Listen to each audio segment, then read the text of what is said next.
और अब एक बड़ी खबर आ रही है नेपाल से। नेपाल में अंतरिम सरकार में प्रधानमंत्री के नाम को लेकर सहमति बन गई है और नेपाल में सुप्रीम कोर्ट की पूर्व मुख्य न्यायाधीश सुशीला कार्की ही बनाई जा सकती है नेपाल की अंतरिम प्रधानमंत्री। सूत्रों के हवाले से बड़ी खबर है कि सुशीला कार्की को आज ही शपथ भी दिलाई जाएगी। इसके पहले नेपाल में देर रात तक राष्ट्रपति भवन में बैठक चलती रही, जिसमें नेपाल की प्रतिनिधि सभा यानी कि संसद के अध्यक्ष और राष्ट्रपति के बीच यह बैठक हुई। आपको बता दें कि बैठक से पहले राष्ट्रपति रामचंद्र पौडेल ने भी नई सरकार के गठन के लिए राजनीतिक सहमति बनाने के लिए पार्टी नेताओं से परामर्श किया था। लगातार इस नाम को लेकर संशय बरकरार था, लेकिन सुशीला कार्की का नाम प्रधानमंत्री की रेस में सबसे आगे चल रहा था। हालांकि देर रात तक बड़ी बैठक हुई और बैठक में अब ये सहमति बनती नजर आ रही है और ये माना जा रहा है कि आज ही सुशीला कार्की अंतरिम प्रधानमंत्री की शपथ भी ले सकती हैं। तो देखिए, सुशीला कार्की नेपाल सुप्रीम कोर्ट की पहली महिला चीफ जस्टिस रह चुकी हैं। सुशीला कार्की ने BHU वाराणसी से पढ़ाई की। उन्होंने मार्च 1979 में वकालत शुरू की थी और उन्हें जनवरी 2009 में सुप्रीम कोर्ट का एड हॉक जज नियुक्त किया गया था। साथ ही 2016 से 2017 तक सुप्रीम कोर्ट की बागडोर उन्होंने संभाली।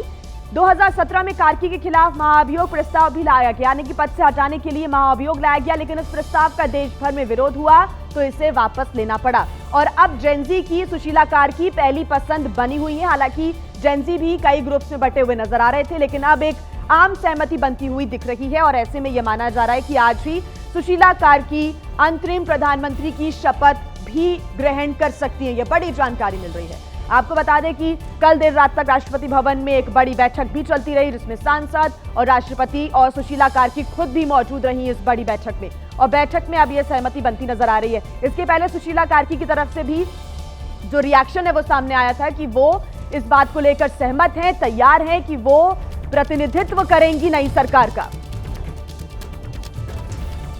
ज्यादा जानकारी के साथ हमारे संवाददाता नेपाल से वीरेंद्र जुड़ गए हैं। वीरेंद्र, अब एक सहमति, आम सहमति बनती नजर आ रही है कि अंतरिम सरकार के गठन को लेकर यह बड़ी जानकारी, जिसमें सुशीला कार्की ही आज ही शपथ भी ले सकती हैं। क्या अपडेट है इसको लेकर? जी बिल्कुल, सुशीला कार्की, अब हम ये कह सकते हैं कि सुशीला कार्की अब अंतरिम सरकार के प्रमुख होंगे और आज ही कुछ देर में जो है उनका शपथ ग्रहण होना है।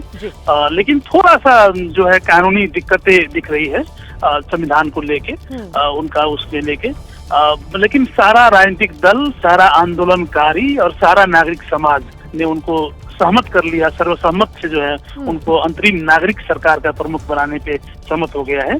तो संविधान में एक धारा है, धारा 61 का 4, उसमें एक व्यवस्था है बाधा अड़काओ फुकाओ, यानी कि कोई ऐसी दिक्कतें हो जाती है तो राष्ट्रपति उस बाधा को फुका सकता है, मतलब हटा सकता है।